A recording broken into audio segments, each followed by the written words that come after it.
What aired on television was already violent. What happened after the cameras cut away was something else entirely, and WWE didn't plan on you seeing it. Welcome back to WWE Galaxy, I'm Nova. Boston TD Garden this past Friday. Cody Rhodes and Randy Orton closed the show, and USA Network cut away right as things were getting good. Fans in the building kept recording anyway, and what they caught tells a very different story than what actually made it to air. How it started. Cody was supposed to face Sami Zayn that night, with a shot at whoever wins Punk vs. Owens next week on the line. That match never happened. Orton ambushed him before the bell, draping DDT, went for the RKO. Cody blocked it and got thrown out of the ring anyway. Orton grabbed the steel steps, propped them against the announce table, recreating almost exactly what he did to Cody before WrestleMania 42, went for a chair shot to finish it. Cody countered with a low blow instead. There was a real exchange in the middle of all this worth mentioning too. At one point, Orton went for the concerto, the newer finishing move he's been using since his heel turn, a slower, more deliberate setup than his old classic RKO. Cody actually caught him mid-move and locked in a crossroads anyway. Orton had to poke him in the eye just to break free of it. That's not two guys just trading random strikes. That's a real competitive exchange buried inside all the chaos, which tells you this wasn't purely a squash beatdown either direction. Both men were legitimately fighting for control of that moment, and that's when Cody became the aggressor. Picked up the chair himself, lined Orton up in that same spot between the steps and the table, the exact position Orton had put him in months earlier. He was seconds from swinging when Nick Aldis physically grabbed the chair out of his hands. That's where the broadcast ended. Think about the symmetry there for a second. Orton set Cody up in that exact configuration once before, steel steps against the table, ready to cave his skull in. Cody wasn't improvising a new form of violence. He was about to hand Orton back the exact same nightmare, in the exact same spot, almost move for move. That's not rage boiling over randomly. That's someone who's had that image sitting in his head for months, waiting for the moment he'd get to flip it. And it's worth noticing who actually stopped him. Not security, not officials rushing the ring as a group. Aldis himself physically snatching the weapon away. That's a general manager putting his own hands in the middle of something that dangerous, which says a lot about how out of control the moment genuinely looked from ringside. Except the fight didn't stop. Fans in the arena kept filming, and what they caught shows Cody still going after Orton, landing shot after shot to his head, following him into the ring, taunting him, daring him to get back up. Security eventually had to carry Orton out, draped over their shoulders because he couldn't leave under his own power.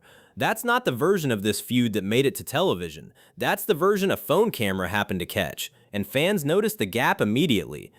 Social media lit up within minutes of the broadcast ending, people specifically calling out the network for cutting away right as things escalated. One fan wrote that they cut off the ending before Cody could get his actual payback. Another posted the clip of what they actually got left with instead. That reaction alone tells you something. A broadcast getting cut early usually just annoys people. This one left them actively hunting down fan footage to see what they missed, which says the moment itself was worth chasing down. It's worth knowing this wasn't happening in isolation either. That same show had Matt Cardona rushing in to pull his wife away from Gunther, Kevin Owens and CM Punk trading real verbal shots ahead of their title match next week, and two new championships changing hands earlier in the night. Boston got a genuinely stacked, chaotic show, and the Cody and Orton segment was still the one everybody walked away talking about.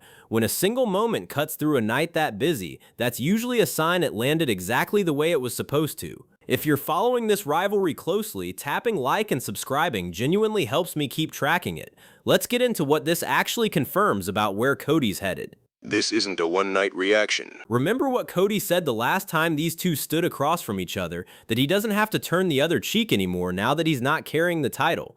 That wasn't just a line. This is the follow-through. A guy who spent his career taking the high road doesn't stop mid-beatdown because the camera's cut off. If anything, continuing once nobody's supposedly watching tells you the anger's real, not just something turned on for the segment. And there's a detail in how Orton left that reinforces this too.